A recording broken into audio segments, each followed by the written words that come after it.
সুবহানাহু ওয়া তাআলা বলেছেন, ইয়া আইয়ুহান নাফসুল মুতমাইন্না ইরজিই ইলা রাব্বিকি রাদিয়াতাম মারদিয়া ফাদখুলি ফি ইবাদি ওয়াদখুলি জান্নাতি।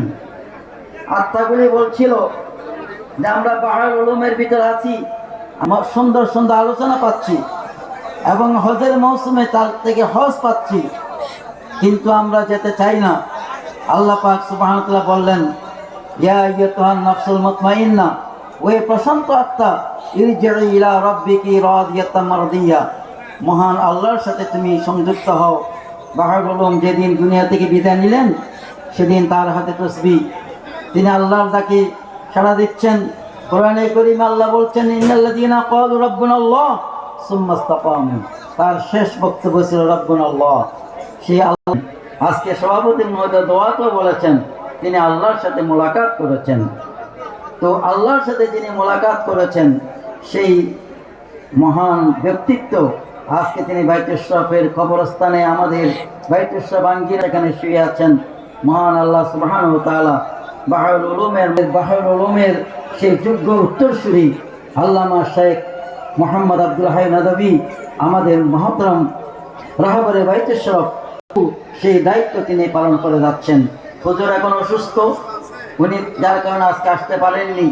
আপনাদের সকলের প্রতি হুজুর সালাম জানিয়েছেন, দোয়া চেয়েছেন, আপনারা হুজুরের জন্য দোয়া করবেন।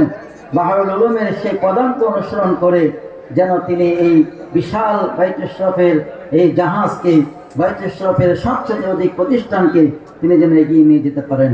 আল্লাহ তাআলা যেন সে তৌফিক দান করেন।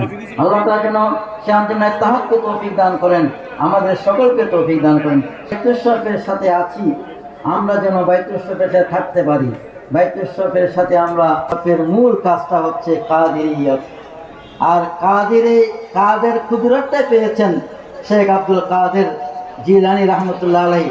আমি বাহরুল উলুমের কথাটাই কোটেশন আনছি। বাহরুল উলুম একদিন বলেছিলেন, এই যে বুড়িকে তিনি কিভাবে তুললেন, সেই বিশাল সেই জাহাজ সেটা ধ্বংস হয়ে গিয়েছিল, সেখান থেকে এই বুড়ি সহ তাদেরকে কিভাবে তুললেন, সেটা হলো শেখ আব্দুল কাদের জিলানী রাহমাতুল্লাহ আলাইহি কুদরত পেয়েছেন আল্লাহর পক্ষ থেকে। সুবহানাল্লাহ। এই জন্য তিনি সেই কণ্ঠে মিলিয়ে আমাদেরকে সেদিন বলেছিলেন, কাদেরি কর, কাদেরি রাখ, কাদেরিयों में उठा, কাদের আব্দুল কাদের কুদরত নামা কে ওয়াসিতে।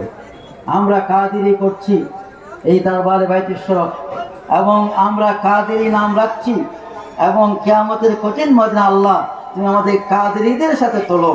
আমরা যেন শেখ আব্দুল কাদের জিলানীর সেই লওয়ায়ে কুদরতে আমরা যেন হাজির হতে পারি। আল্লাহ পাক যেন আমাদেরকে কবুল করেন। সকলে বলে করে বলেন আমিন। আল্লাহ পাক সুবহানাহু ওয়া তাআলা আজকের আয়োজনকে কাল কিয়ামতের কঠিন ময়দানে আমাদের জন্য নাজাতের সামান বানিয়ে দিন, আমিন।